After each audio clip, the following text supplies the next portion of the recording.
Hola, buenas tardes a todos y gracias por sintonizarnos una vez más en el último programa del año de Charlas con Científicos. Para empezar, quiero agradecer a la Academia de Ciencias de Morelos, a la Unión de Morelos y, claro, a Más Ciencia por México. Hoy tenemos un invitado muy especial de la casa, pero obviamente lo voy a presentar, José Antonio Alonso. Y, bueno, hablando un poco del karma, yo sé que tú le haces esta pregunta a todos tus invitados y tal vez no pensabas que te iba a tocar, pero bueno, para cerrar el año con broche de oro, cuéntanos, ¿quién es José Antonio Alonso o Pepe, como te conocemos la mayoría de nosotros? Lo que es el karma, ¿verdad? Ahora me toca estar sentado en el banquillo de los acusados y ahora me haces la misma pregunta con la que yo torturo. Pero fíjate que ahorita que lo dices, y recordando alguna vez a alguien que decía que pues no era nada difícil hablar de uno mismo. ¿Quién es Pepe? Pues Pepe es una persona inquieta. Pepe es el típico señor que no se puede sentar, le interesa todo, quiere hacer de todo, pero no le alcanza el tiempo. Entonces, pues limita sus actividades a la ciencia, a las humanidades.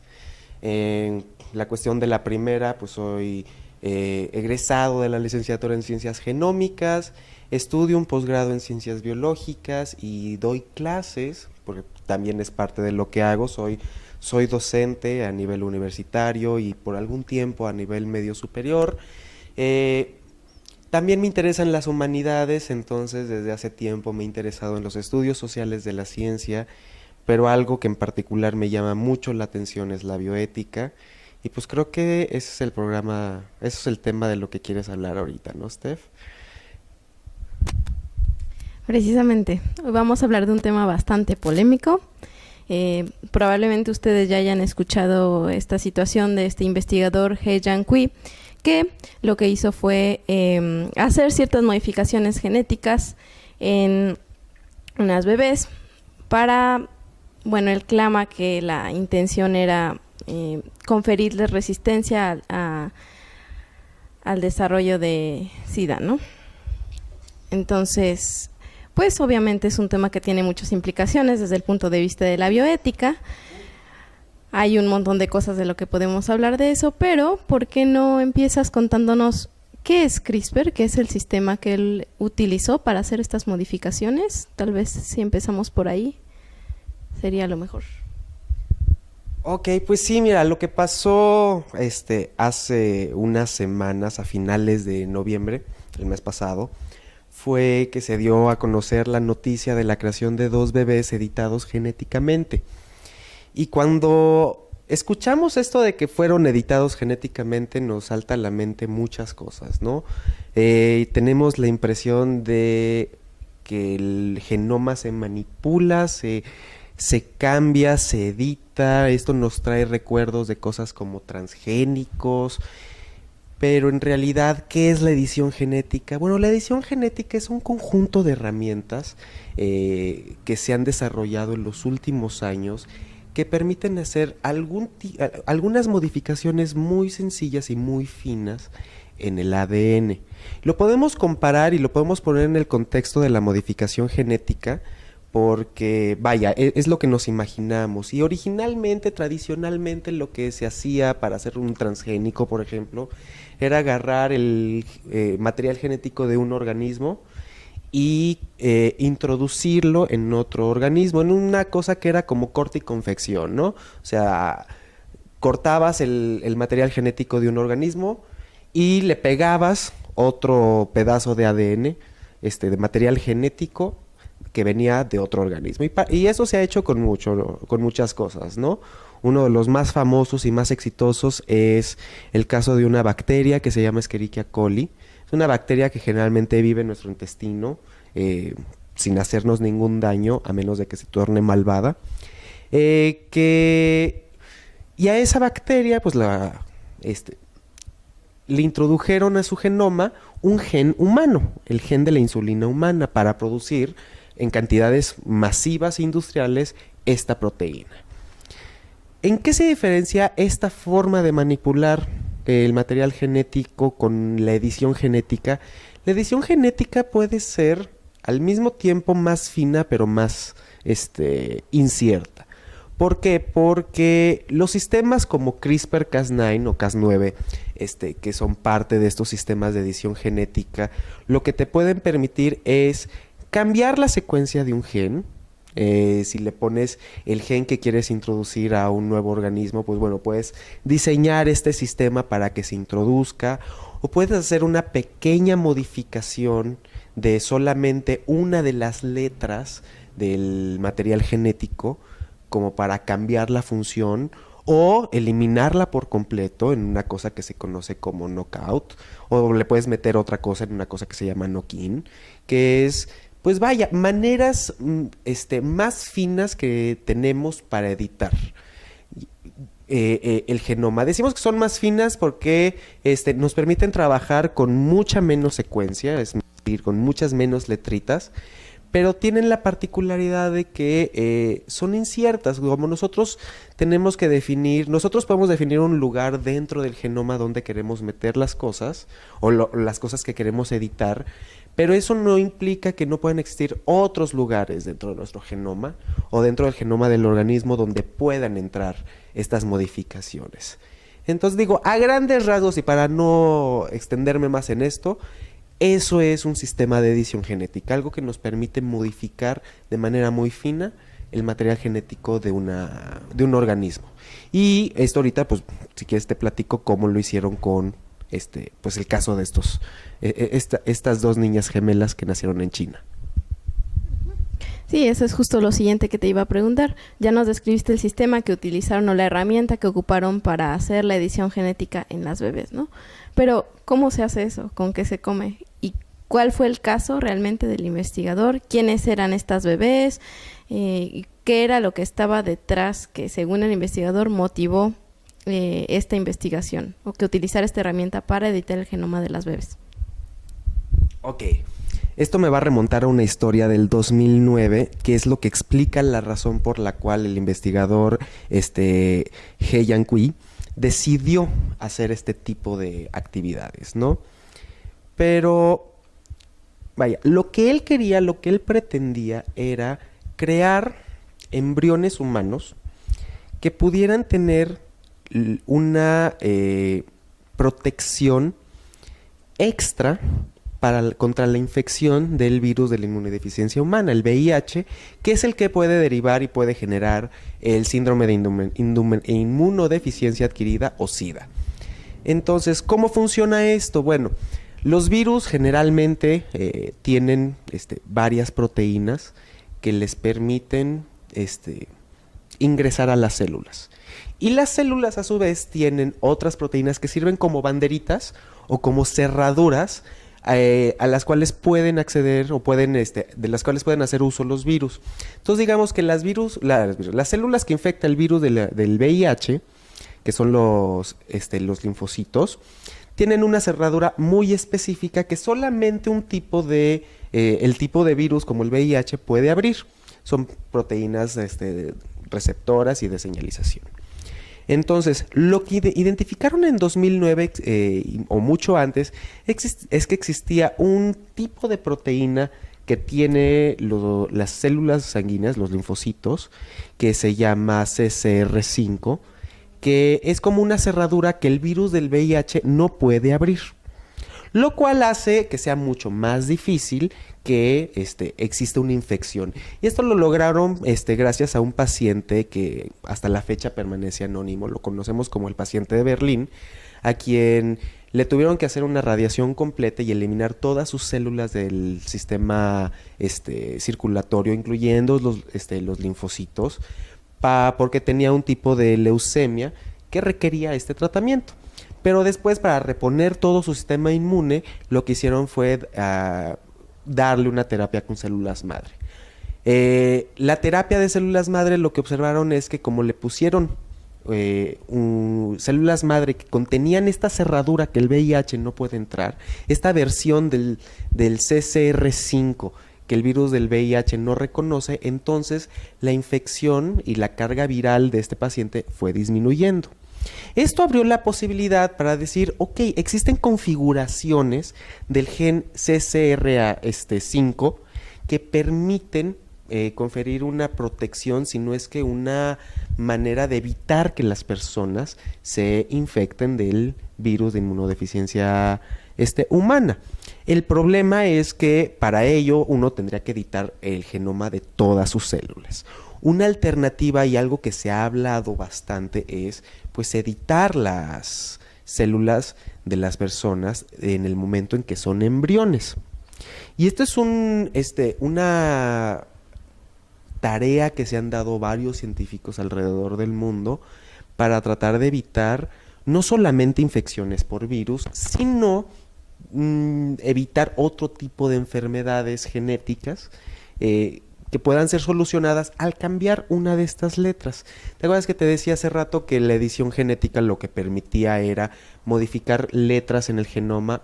Bueno, lo que hacen aquí es, lo que intentó hacer el investigador Yang Kui, fue modificar las letras del CCR5, que es esta proteína, o este gen que codifica la proteína que funge como la cerradura, para cambiarle la combinación. Básicamente, le cambió la combinación a las células para que no pudieran entrar. Pero esta descripción que parece tan sencilla tiene un montón de implicaciones éticas e inclusive implicaciones técnicas. Empezando por las implicaciones técnicas, porque vamos a dejar lo más interesante para el final. Bueno. ¿Cuáles son los principales problemas? Supongo que uno es la especificidad y dos, ¿qué implicaciones puede tener? Por ejemplo, ¿hay susceptibilidad a otras enfermedades que pueda surgir derivado de este cambio? Un montón, yo sé, pero ¿por cuál quieres empezar? Pues mira, vamos a empezar con esta cuestión que mencionas y que llamas de especificidad, porque hay algo que entender en la cuestión en la cual funciona la predisposición genética o la forma en la cual la genética puede ayudar a prevenir o reducir los riesgos, ¿no? No existe tal cosa como una protección absoluta al cambiar la cerradura. Fíjate que en este sentido hay dos cosas que pues esta metáfora de la cerradura nos ayuda. Aunque nosotros pudiéramos cambiar la cerradura de todas las proteínas de nuestras células con una estrategia de edición genética, esto no garantiza que no podamos adquirir o que no puedan adquirir esas personas que están en situación de vulnerabilidad el virus del VIH. ¿Por qué? Porque existen muchas formas de cambiar la combinación de esta cerradura. Es decir, existen muchas formas de modificar y de editar el gen CCR5 para evitar que entre el virus. Pero los virus también son cosas que están mutando constantemente. Entonces, el que nosotros cambiemos la combinación no implica que el virus no vaya a cambiar de llave y que en algún momento pueda ingresar. Ahora, aunque hagamos la edición correcta de combinación cerradura y llave para que no pueda entrar el virus a las células a las células y que no puedan utilizar la maquinaria de los linfocitos para infectar las células del cuerpo, lo que tenemos que considerar es que todas estas cosas no son perfectas. Disminuyen considerablemente el riesgo y hay muchos tratamientos que hacen que el riesgo disminuya dramáticamente. Pero como en muchas otros procedimientos médicos, el que te sometas a ese procedimiento no te va a inmunizar al 100%. Un ejemplo son las vacunas. El que tú te vacunes contra algo, reduce dramáticamente tus posibilidades de que te infectes o te contagies, dependiendo contra qué te vacunes, de una enfermedad. Alguien que tiene la vacuna contra la varicela o la viruela podría, por distintos motivos, infinidad de circunstancias, contraer la enfermedad, ¿sí? Igual y la vacuna no fue muy buena, fue un virus que tuvo una mutación. Vaya, hay muchas cosas. Lo mismo ocurre con esto, el que uno tenga una protección extra porque modificaron la combinación de la casa no quiere decir que un ladrón no se las vaya a ingeniar para entrar de otras maneras. Y es algo que también se ha visto en la forma en la cual se lucha contra el VIH.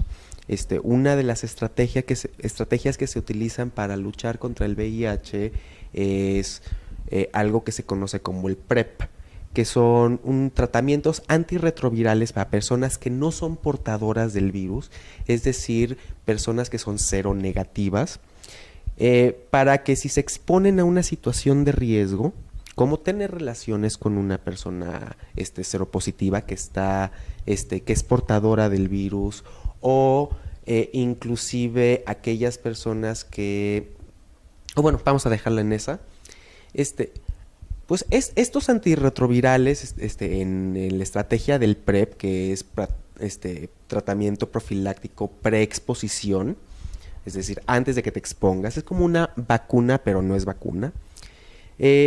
Pues sí, han visto que es casi imposible que te contagies del virus del VIH, pero no imposible. 6 personas se han contagiado.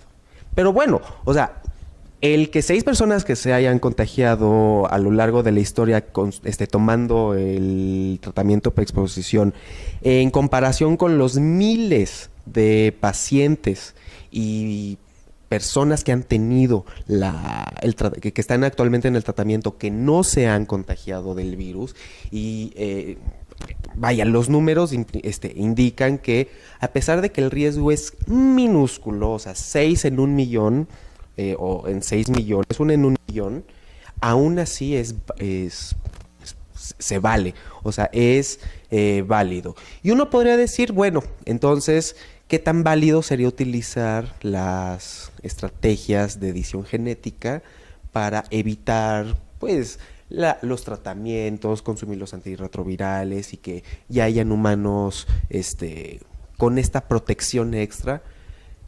Creo que sí, creo que no solamente para el VIH, sino para muchas otras cosas, son cosas que nosotros como investigadores debemos de promover, fomentar, pero hay un refrán que dice que el diablo está en los detalles. Y aquí el problema no es el qué se hace, sino cómo lo hicieron. Y yo creo que ahí es donde entran los problemas éticos. Ok, entonces creo que ya estamos de acuerdo en que desde el punto de vista médico y técnico puede representar un avance bastante importante. Ok, pero vámonos a la parte bioética. En primera, y creo que, antes de pasar a la parte más interesante, vamos a hacer un corte. Antes de esto quiero agradecer, primero a Pepe por darnos todo este detalle. Creo que ya es un background bastante bueno para entrar a hablar de lleno en el tema. Y les recuerdo nuestra cuenta de Twitter para que nos sigan, es @charlasacmor, y en nuestro Facebook, es el Facebook de la Academia de Ciencias de Morelos, para que nos sigan y no se despeguen. Vamos con la parte más importante ahora.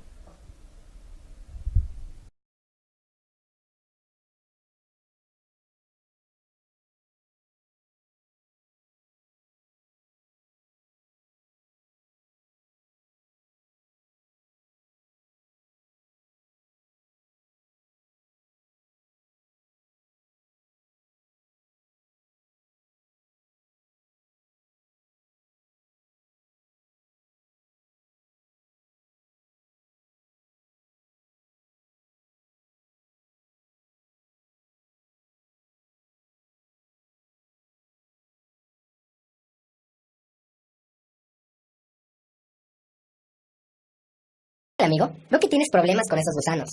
Así es, porque a ti no te comen los gusanos. Estás feliz creciendo y tomando el sol sin que nada te preocupe. Claro, es que soy una superplanta. Produzco una toxina que tú no produces y esto me hace desagradable para los insectos. ¿Superplanta? ¿Qué significa eso? ¿Vienes del espacio? ¿Los extraterrestres te hicieron? Nada de eso. Deja que te explique. Todos tenemos características diferentes. Por ejemplo, el color de los granos, la altura, el color de nuestros tallos, etc. Todo esto se debe a tu ADN. Imagina una larga cadena de metal que llamaremos cadena de ADN y cada eslabón lo llamaremos gen. Los genes Tienen la información de las características que nos hacen diferentes. A las superplantas como yo, nos agregaron un eslabón específico de una planta diferente o bacteria. Sorprendente, ¿verdad? Claro que es sorprendente. No te detengas. Cuéntame más. ¿Qué sucede con el nuevo eslabón o gen que te agregan? Bueno, este nuevo eslabón en mi cadena de ADN me puede dar características diferentes. Por ejemplo, puede hacerme más fuerte para enfrentar sequías, climas y suelos adversos, soportar largos viajes a otros países sin que me pudra o que mi sabor cambie. Me pueden adicionar vitaminas, o como sucede en mi caso, me hace tóxica a los gusanos que intentan comerme. Por lo tanto, los agricultores no tienen que utilizar químicos que afecten a nuestro medio o a la salud de los humanos. ¿Y tienes otras aplicaciones? Claro, los científicos utilizan las plantas, hongos y bacterias que les han agregado un eslabón o gen diferente para que entiendan cómo funcionamos. Además, se está realizando investigación para que podamos generar biocombustible y bioplásticos. Oye, ¿pero entonces ya no eres una planta tipo silvestre como yo? Es cierto. A las plantas silvestres como tú, el humano nunca les ha insertado un gen diferente. Pero te contaré que cuando el humano comenzó a cultivar se dio cuenta que entre sus cultivos había plantas que crecían más grandes y bonitas. Entonces, decidió guardar sus semillas para que después pudiera cultivar solo las plantas que tenían estas características. La diferencia entre las plantas silvestres y las superplantas como yo es que nos agregan un gen específico. Pero si tienes un eslabón o gen que es desagradable para los gusanos, ¿a los humanos también les desagrada? ¿Es seguro para ellos que te coman? Claro que es seguro, ya que debo cumplir con diversas pruebas que aseguren que soy inofensivo para los humanos y el medio, como lo establecen protocolos internacionales y las leyes mexicanas. Además, el nuevo gen insertado es muy específico y la toxina que produzco solo afecta a las plagas como el gusano barrenador. Si este gusano me come, le provoco enfermedades intestinales, pero a los humanos no. Y lo genial es que mi sabor no cambia. ¿Cómo puedo ser como tú, una superplanta? No es tan fácil, pues para poder insertar un nuevo gen, los científicos deben hacer una larga investigación y utilizan diferentes técnicas. En la primera, utilizan como transporte del nuevo eslabón de la cadena a una bacteria llamada Agrobacterium tumefaciens. A esta bacteria le colocan en su cadena el nuevo eslabón y a través de los tallos inyectan la bacteria. Esta bacteria viaja hasta llegar a las células de la planta. Cuando la bacteria y las células se conocen, intercambian eslabones, lo que hace que crezca una superplanta como yo. La segunda técnica es la biobalística. Esta consiste en disparar diminutas partículas de oro cubiertas con la cadena de ADN que tienen un eslabón o gen especial. Estas pequeñísimas partículas son disparadas a una velocidad superior a la del sonido. Son tan rápidas que las partículas traspasan las hojas hasta llegar a sus células. Estas células crecerán, como en el caso anterior, haciendo una superplanta. ¿Y tienes familias o amigas que sean como tú, superplantas? Claro que sí. Las plantas como yo se comercializan desde 1996. De hecho, en México desde el 2012 se cultivan soya y algodón para el uso comercial en diferentes estados de la República Mexicana. ¡Wow! No sabía que en México hubiera más plantas como tú. Y eso no es todo. En otros países se cultivan canola, calabaza, maíz, alfalfa y papaya. Ahora, con todo lo que te he explicado, ¿qué opinarías si te dijera que una superplanta como yo también es llamada planta transgénica? ¿Transgénica? Yo pensé que las plantas transgénicas eran malas y que podían enfermar al humano. Ahora, entiendo que sirven para tener supercultivos con mejores características, sin utilizar pesticidas que dañan al suelo y la salud humana. Me alegra que entendieras y que cambiaras de opinión, ya que los cultivos transgénicos son de gran utilidad. Te invito a que te informes más acerca de este tema utilizando siempre fuentes confiables. Claro que lo haré. Contigo he aprendido que siempre debemos estar bien informados.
Hola de nuevo, ya estamos de regreso. No me presenté hace rato, mi nombre es Estefanía Alemán, se me pasó. Presenté a Pepe, pero... En fin. Continuamos. Ahora le voy a pedir a Pepe que nos cuente con un poco más de detalle qué fue lo que ocurrió con este investigador chino, He Jiankui, y por qué quería editar el genoma de estas veces. Bueno, ya dijimos que era para conferirle resistencia a la infección por VIH, pero ¿cuál era el contexto a nivel científico y a nivel social? Y vamos en esta parte a hablar un poco del SIDA en China, cómo es la situación, por la cual este investigador quería hacer esto. Pepe, por favor, cuéntanos esa parte. Pues mira, lo que te puedo contar es lo que se ha dicho últimamente. Son cosas que han salido en reportajes, en notas y en artículos de opinión por ser un evento bastante reciente. De hecho, pues el anuncio se dio en el contexto de la segunda cumbre internacional de edición del genoma humano que se llevó a cabo en Hong Kong. Del 27 al 29, o sea, hace un mes empezó, hoy 27 de diciembre, pues empezó hace un mes. El chiste es que previo a la cumbre, el doctor Jiankui mencionó que iba a dar los resultados, o iba a mostrar los resultados de una investigación que había realizado sobre dos gemelas que ya habían nacido, o sea, ya habían sido gestadas, a las cuales les había modificado el genoma para conferirles esta protección. La elección del tema o la elección del caso no fue trivial. Uno podría decir, uno podría preguntarse, ¿por qué decidió modificar el gen CCR5 para que la proteína del mismo nombre tuviera esta forma distinta, que no fuera reconocible por el virus del VIH y en teoría impedir la infección? Y no otra enfermedad, no sé, como la corea de Huntington o predisposición a cualquier otra enfermedad. Bueno, parte de la razón científica es que ya había una prueba de concepto, como ya te había dicho, ya se había probado que de alguna manera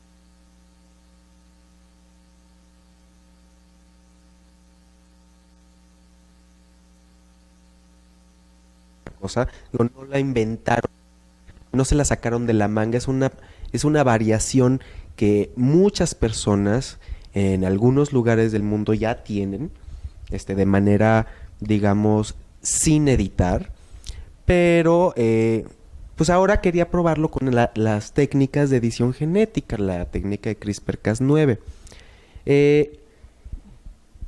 Esa por el lado científico, eso es lo que justificaría por qué esta enfermedad y no otra. Pero hay un contexto social que resulta interesante para comprender por qué lo hizo, por qué decidió. Y es que, como en muchos lugares del mundo, cuando se dio la primera explosión de la epidemia del VIH y del contagio por VIH y la eventual evolución de la condición de seropositivo a tener el síndrome de inmunodeficiencia adquirida o el SIDA, fue en los 80s, fue cuando comenzó este virus a tomar proporciones epidémicas. Y así como en muchos países, incluyendo México, hubo una gran desinformación, de entrada por lo novedoso, pero en segunda porque estuvo asociado a ciertos grupos con preferencias sexuales no convencionales y aquellos otros grupos vulnerables que tenían prácticas de compartir jeringas, como pues las personas que se inyectaban algún tipo de droga. Entonces hubo cierta satanización y se crearon ciertos prejuicios hacia la enfermedad. Estos prejuicios en China se dieron en la forma de decir que era una enfermedad que habían traído las personas externas, los extranjeros, de acuerdo a lo que nos han dejado ver los distintos reportes y opiniones que han surgido a partir de esto. Y vaya, lo que se ha comentado es que la epidemia de VIH en China estuvo contenida a estos grupos que habían sido discriminados y habían sido marginados como extranjeros o aquellos que tenían preferencias sexuales homosexuales, o aquellos que utilizaban drogas y no tenían los cuidados higiénicos al compartir jeringas. De alguna manera, el estigma de la enfermedad era que era su pecado, ¿no?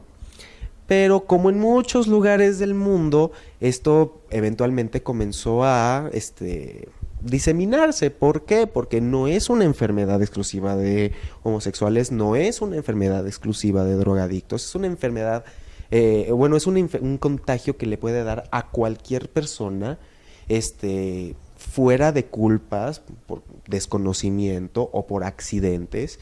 Y lo que pasó en China, el país de los países más poblados en el mundo, es que una persona seropositiva donó plasma sanguíneo en un programa de donación de plasma enorme en China. No lo identificaron, no lo detectaron, y ese plasma comenzó a diseminarle el virus en grupos no tan vulnerables. Bueno, por lo menos no los grupos vulnerables a los cuales se había estigmatizado. Entonces, se estima que alrededor del 1% de la población,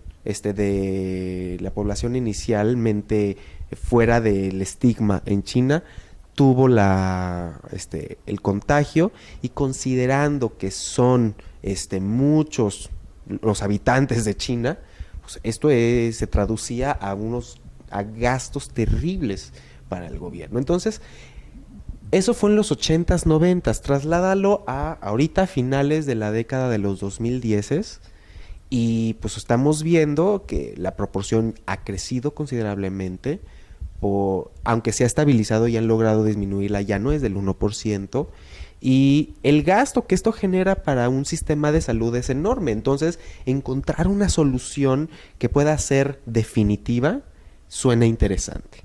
Y pues un tratamiento como el PrEP, que es el preexposición, implica un gasto que le va a caer ya sea en la persona que quiere evitar un contagio o en el gobierno. Entonces, de cualquier forma, es un gasto.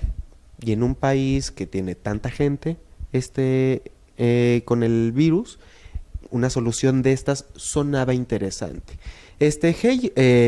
Yankui, el investigador, además mencionó en algún momento que tiene muchos conocidos y muchos familiares que están padeciendo, que están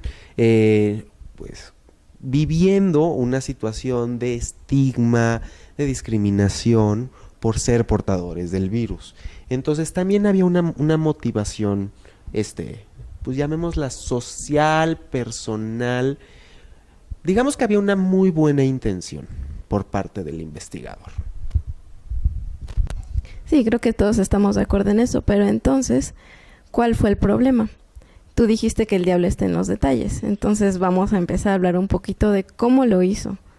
En primera, el asunto del consentimiento, que es bastante importante, quién dio los financiamientos, son detalles de los que se ha hablado, ¿no? Y que justo es lo que nos va a dar material para lo que resta del programa, los aspectos desde el punto de vista ético. Entonces, ¿por cuál quieres empezar? ¿Consentimiento también?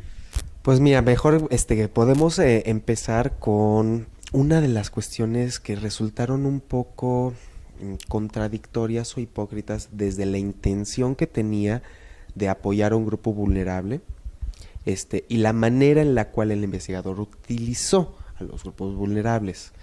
Para llevar a cabo la investigación, lo que buscó, y para probar que la investigación realmente funcionaba, lo que intentó hacer Yankui fue buscar parejas en donde uno de los dos fuera portador del VIH y el otro no, para ver si podía generar descendencia, o sea, hijos, en la forma de embriones humanos que pudieran ser editados, y ver si adquirían la resistencia.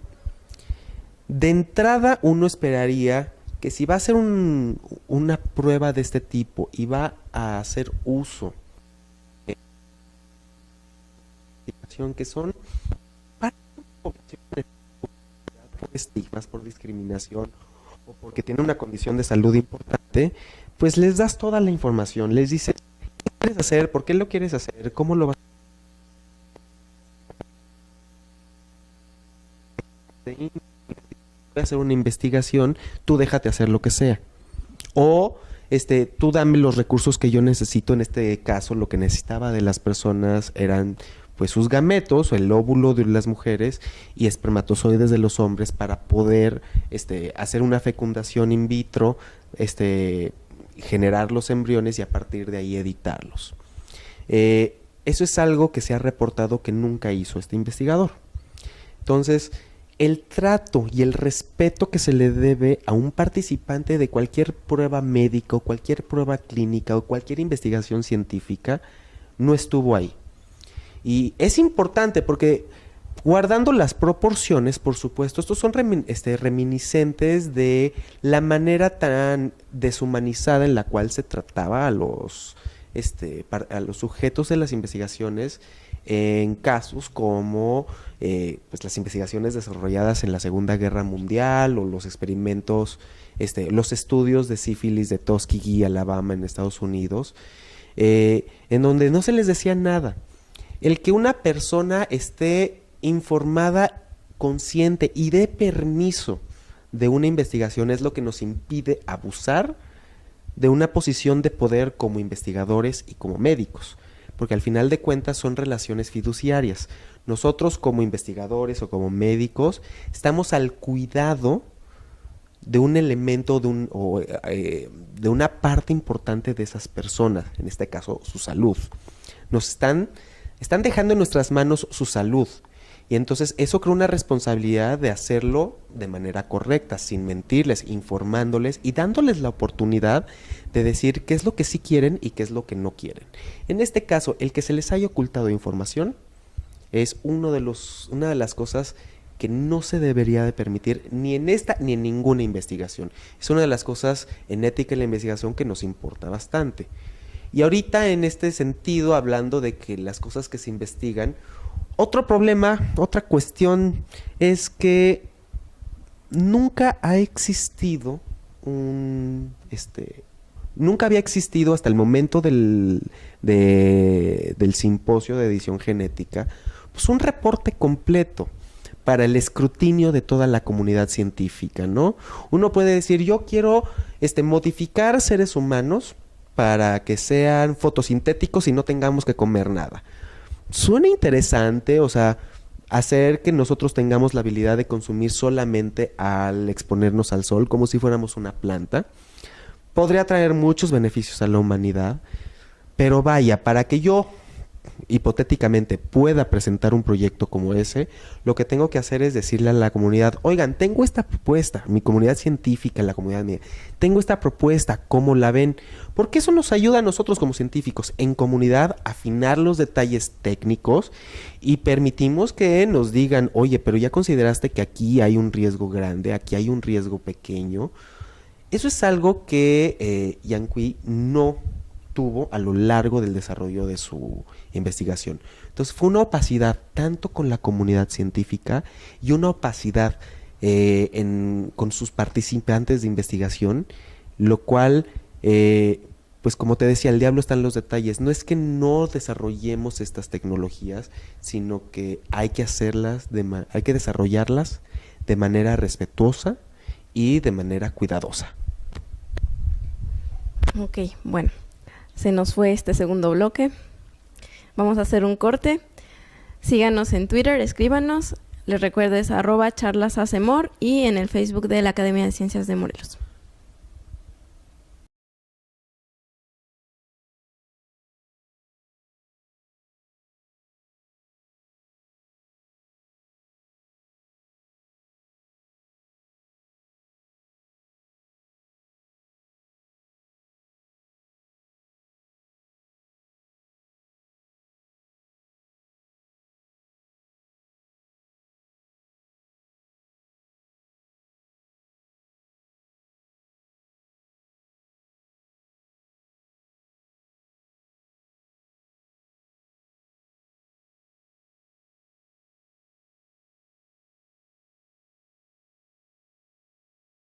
maldito transgénico! ¡Ew! ¡Vete de aquí! ¡Sí, no te acerques! Pero si soy igual que ustedes. Ay, claro que no. Vienes de una planta transgénica, diferente de la que venimos nosotros. Niños, ¿qué está pasando? Me están molestando. Dicen que soy malo por venir de una planta transgénica. Solo le decimos la verdad, profesor. Él no viene de plantas normales como nosotros. Sí, es un peligro para el resto de nosotros. Ni siquiera deberían permitirle entrar a la escuela. Tranquilos, chicos. Jitomatito es como cualquier otro. Por lo visto deberemos tener una clase especial. Hay algo que deben ver. Todos los seres vivos están compuestos de células, y estas contienen información que los hace diferentes. Esta información está almacenada en una molécula llamada ADN. El ADN es como un libro de recetas. A los ingredientes de los organismos los llamamos genes, y en base a estos cocinamos el pastel. Los genes hacen diferentes a todos los organismos, como pasteles de fresa o de chocolate, que tienen distintos ingredientes.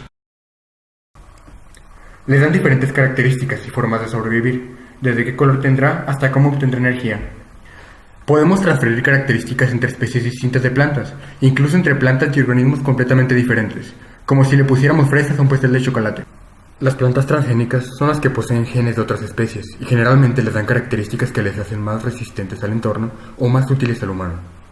Las principales funciones de estas son la mejora de rasgos como la altura, mayor resistencia a su entorno, generar más y mejores alimentos, hacer que puedan limpiar el medio ambiente, producir moléculas de interés industrial como vacunas o biocombustibles, e incluso darles características decorativas más atractivas. Oh, ¿y se pueden comprar como cualquier planta? No es posible, pero son más comunes de lo que podrías pensar. Están en muchos cultivos y sus derivados. Por ejemplo, del algodón se obtienen hilos y telas, del maíz harinas y cereales, y de la canola aceites. También hay cultivos transgénicos de soya, jitomate, papa y alfalfa, e incluso arroz y remolacha azucarera, de la cual se obtiene el azúcar. El método más simple para crearlas es insertar los genes en cierta bacteria, y ésta se encargará de llevarlos a la planta y entregarlos. Imaginen esa bacteria como un espía que lleva un mensaje de China a Brasil para robar los planos de la Gran Muralla y poder construir una igual. También choques eléctricos pueden hacer que se abra la cubierta de las células para que entre el ADN. ¿Así como abrir una caja fuerte? Sí, como una puerta electrónica, fresita. Es posible incluso el uso de virus mensajeros que introducen la información directamente en el ADN de las plantas. ¿No son riesgosos? Son seguros. Existen organizaciones internacionales que se encargan de que los productos derivados de transgénicos no representen un riesgo para la salud ni para el ecosistema. Originalmente, las modificaciones se hacían mediante selección de rasgos deseados, sin saber qué otras cosas acarrearían las plantas. Hoy en día, con las nuevas tecnologías, conocemos las modificaciones y podemos predecir y monitorear sus efectos con gran precisión. ¿Entonces los transgénicos solamente pueden hacerlo los humanos? No, también hay transgénicos hechos por la naturaleza. De hecho, yo puedo ser considerado como un transgénico natural, ya que por pura casualidad, uno de mis ancestros recibió el ADN de una bacteria, y esto lo convirtió en un transgénico formado por la naturaleza. Quizá no debimos creerle a esos cejotes que vendían vitaminas orgánicas. Perdónanos, jitomatito. No debimos juzgarte sin saber de qué hablábamos.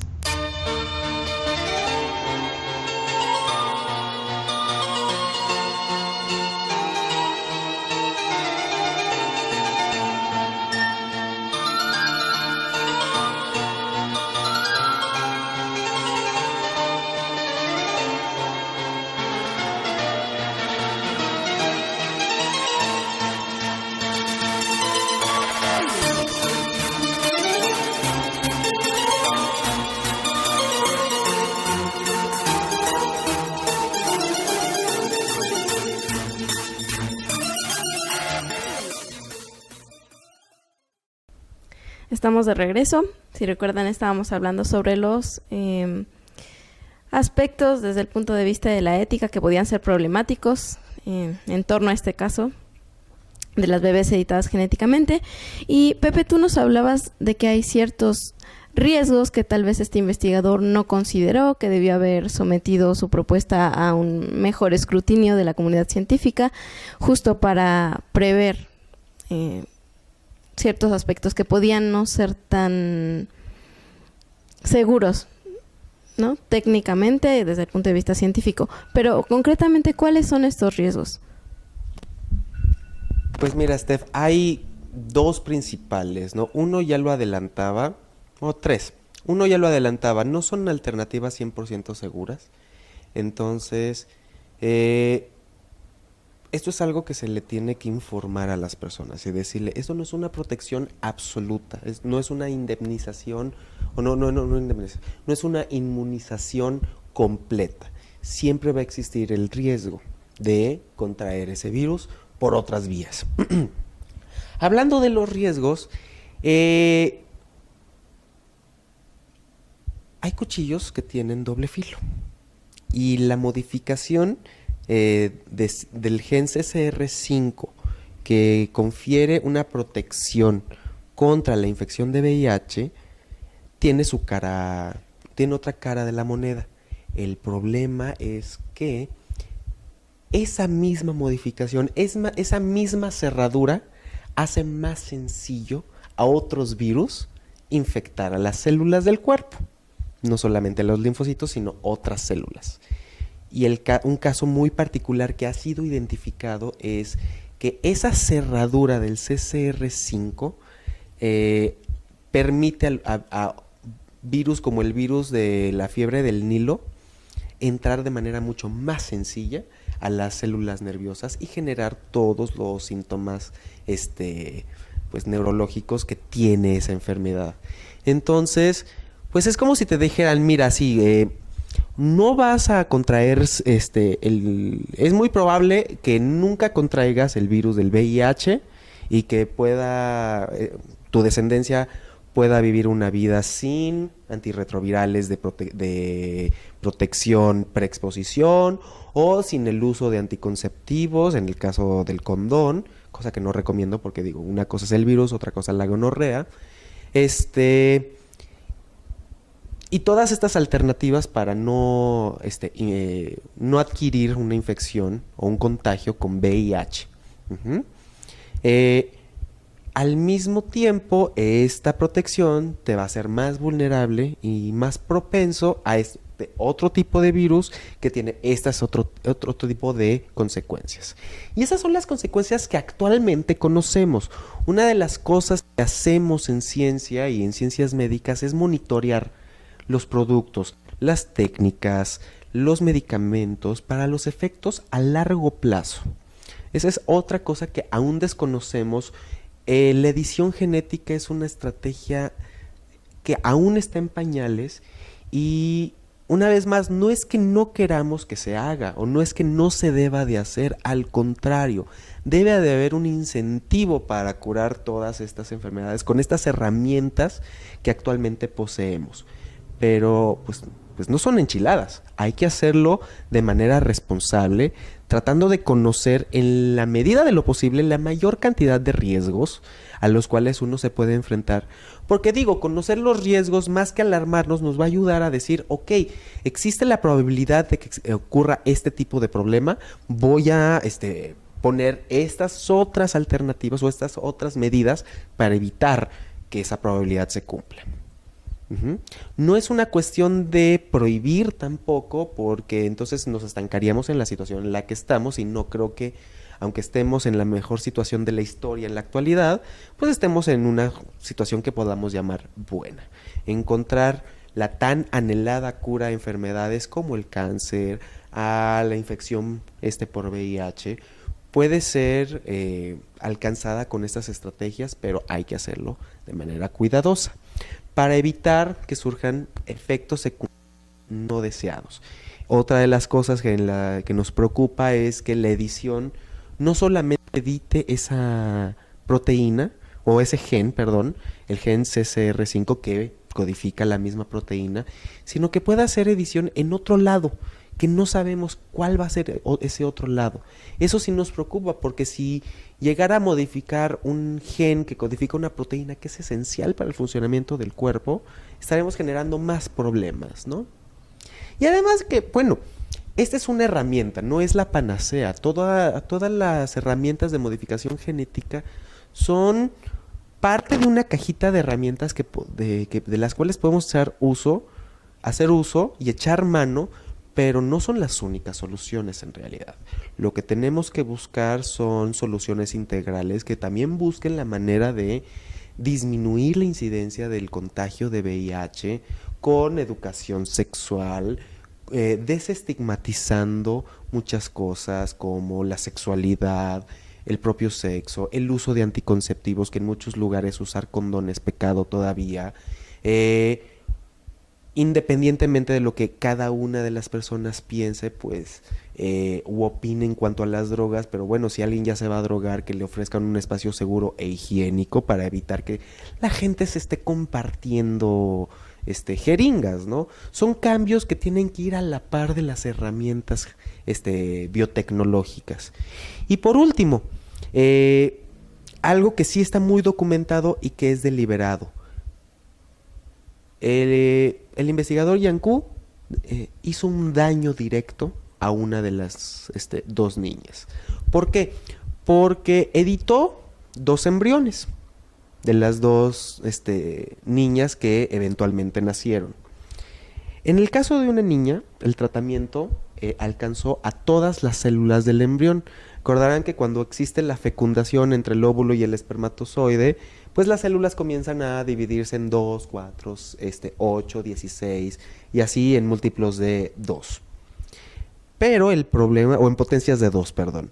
El problema es que si no logramos, por ejemplo, en una etapa de 8 células, modificar todas las células, el genoma de las 8 células para este gen, entonces van a quedar células del cuerpo que no van a tener esa protección. Y eso es algo que conocemos como quimerismo, es decir, que partes de nuestras células tienen una forma del material genético, la otra proporción de células tiene otra forma del material genético, y eso es algo que ocurrió en una de las 2 gemelas. Una de las 2 gemelas presenta quimerismo, es decir, algunas de sus células tienen la modificación que le hizo Yanqui al gen CCR5, otras de sus células no la tienen. ¿Cuál es la proporción? Pues no la conocemos y va a ser difícil conocerla, pero la implicación directa que tiene es que si hay un riesgo adicional que aún no conocemos por esta modificación, en particular esta bebé, esta niña, no va a tener la protección y no va a tener el beneficio para el cual se expuso a ese riesgo. Algo que seguramente los papás hubieran dicho, ¿sabes qué? No implantes este embrión, si va a correr un riesgo mayor del beneficio que va a tener. Entonces, son todos estos detalles que dices, híjoles, nos das mala cara hoy. Sí, justo es muy interesante todos esos detalles que mencionas y que se tienen que abordar las soluciones desde el punto de vista científico, claro, pero también, como dices, desde el punto de vista social. Y entrando a esta parte social y bioética, pues este investigador, como todos los que nos dedicamos a hacer ciencia, es parte de una comunidad, ¿no? Y lo que hacemos nunca es a nivel individual nada más, ¿no? Siempre va a tener un impacto tanto en la comunidad científica como en la percepción que tiene la sociedad de nosotros como científicos y del trabajo que hacemos. Entonces, ¿cuál es tu opinión sobre el impacto que va a tener esto o que ya está teniendo desde el punto de vista externo, es decir, de la sociedad y dentro de la misma comunidad? Bueno, dentro de la misma comunidad nos tenemos que poner a reflexionar que, en efecto, no somos ajenos a la sociedad a la que pertenecemos. Es muy fácil considerar que, bueno, ya estamos haciendo ciencia, estamos exentos de muchas cosas sociales. No es cierto, somos parte de la sociedad, somos actores sociales dentro de una red de actores que cumplen una función dentro de la sociedad, que es la de la generación de conocimiento, generación de un tipo de cultura que es cultura científica, y en los casos más exitosos, los creadores de soluciones tecnológicas que pueden ser incorporadas a un mercado. El que nosotros fallemos en nuestra responsabilidad de cuidar a esta sociedad por ambición de lograr objetivos propios o por simple egoísmo de decir que no estamos considerando, no somos parte de esta sociedad a la que nos debemos, es algo que tiene que cambiar, es algo que nosotros tenemos que ir discutiendo como integrantes de la comunidad. Eso como integrantes de la comunidad científica, como integrantes de la comunidad académica, tener este diálogo de las implicaciones que pueda tener las propuestas de investigación en otras cuestiones técnicas que quizá desconocemos, como la parte médica. Aquí el investigador es pues investigador en biotecnología genómica, pero ¿qué tal si hubiera platicado con los médicos para tratar de disminuir todavía más los riesgos potenciales a los cuales se enfrentaban estas dos bebés?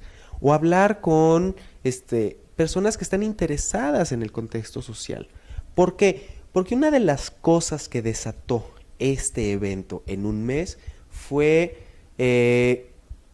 confirmar para muchos detractores esta idea del científico como el doctor Frankenstein moderno, ¿no? Que está creando sus monstruos totalmente alejado de la sociedad, y después es la sociedad la que tiene que cargar con las consecuencias, tal como lo hizo la sociedad de Ginebra con la creación del monstruo de Frankenstein. Ellos fueron los que tuvieron que pagar las consecuencias de que el doctor Víctor Frankenstein se desentendiera de sus actividades.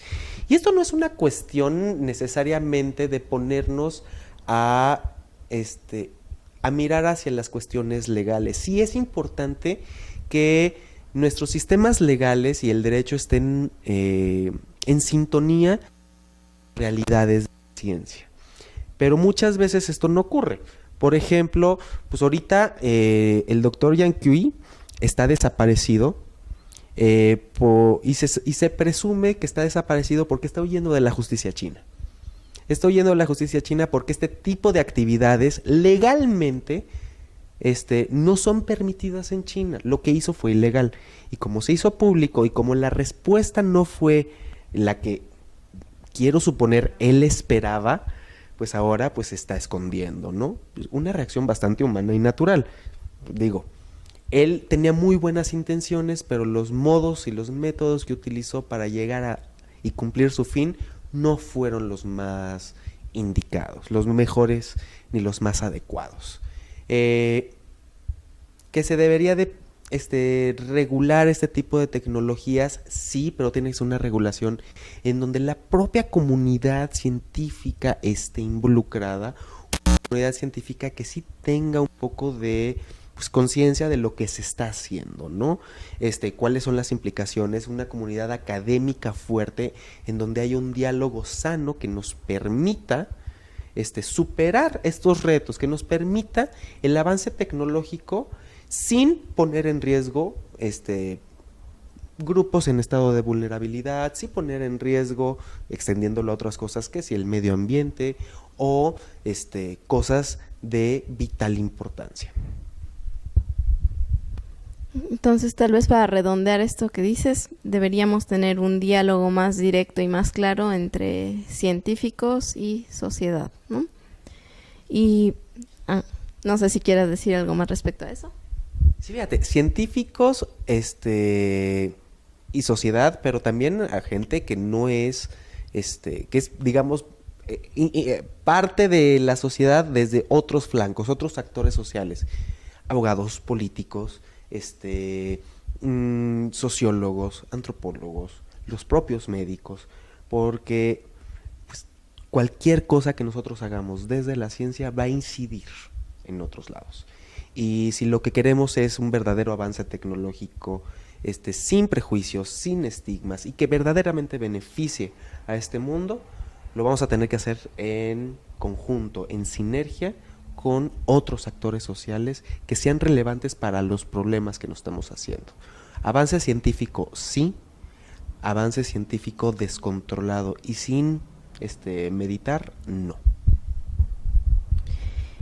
Desde tu punto de vista, ¿qué es lo que propondrías para que se logre esta integración entre los diferentes actores que ya mencionaste, que pertenecen a campos que a lo mejor no se hablan mucho en general? Sencillo.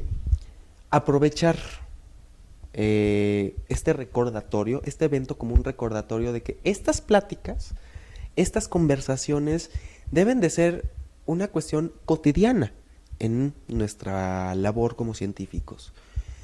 Ocurrió en el 97, cuando surgió la noticia de la clonación de Dolly. Muchos científicos y muchos académicos y muchos filósofos se volcaron a hablar de Dolly, la oveja clonada, y la clonación humana. ¿Por qué? Porque a veces es fácil responder ante así que la situación ante la cual estamos. Digo, hay una noticia, qué mejor momento ahorita para que podamos hacer un programa de charlas con científicos antes de acabar el año para platicar del tema. Pero quizás no es solamente eso, quizás es hacer algo, un esfuerzo cotidiano de tener estas conversaciones y ver los alcances que tienen nuestras investigaciones. Y aquí mismo lo hemos hecho, aquí mismo hemos tenido actores de la sociedad civil que han venido a hablarnos este año justamente de racismo, de política, de cómo la sociedad influye, cómo la política nos afecta. Que sean conversaciones que se den de manera constante y no solamente como reacción a los eventos que suceden y sucederán. Exacto. Bueno, finalmente coincidiremos en que es una responsabilidad que tenemos desde muchos campos, desde el campo científico, desde el campo legal, etcétera, para poder lograr, ¿no?, esta integración y finalmente pues, beneficiar a la sociedad, que es para lo que trabajamos y quien nos da los recursos, ¿no?, para poder lograr todo esto. Entonces, pues creo que ya hicimos un repaso bastante bueno de cuáles fueron las implicaciones éticas alrededor de este tema. No sé si tú quieras hablar de algún aspecto adicional. Y si no, bueno, nos vamos a despedir. Tristemente llegamos al final del programa y es el último del año. Pero, pues primero les deseamos feliz año nuevo. Esperamos que continúen con nosotros el siguiente año. Y termino agradeciendo nuevamente a la Academia de Ciencias de Morelos, a la Unión de Morelos, por supuesto a Más Ciencia por México, a nuestro invitado de lujo de hoy, José Antonio Alonso, que ahora le tocó ser entrevistado. Ahora me tocó estar en el banquillo de los acusados, pero bueno, esté del lado de la cámara en el que esté, es un placer. Muchas gracias por la invitación, Steph. Y pues cuando gusten, que no sea cuando haya una próxima noticia con implicaciones y sociales de cualquier avance de la ciencia, sino que se vuelva algo cotidiano. Pues seguro que te vamos a tomar la palabra porque, bueno, hablando de temas con implicaciones bioéticas, creo que hay mucho de dónde escoger. Y, bueno, también quiero agradecer a la producción, a Minutos TV y nuevamente a ustedes por seguirnos. Recuerden, Twitter, por si nos quieren contactar, es @charlashacemor y el Facebook de la Academia de Ciencias de Morelos. Muchas gracias.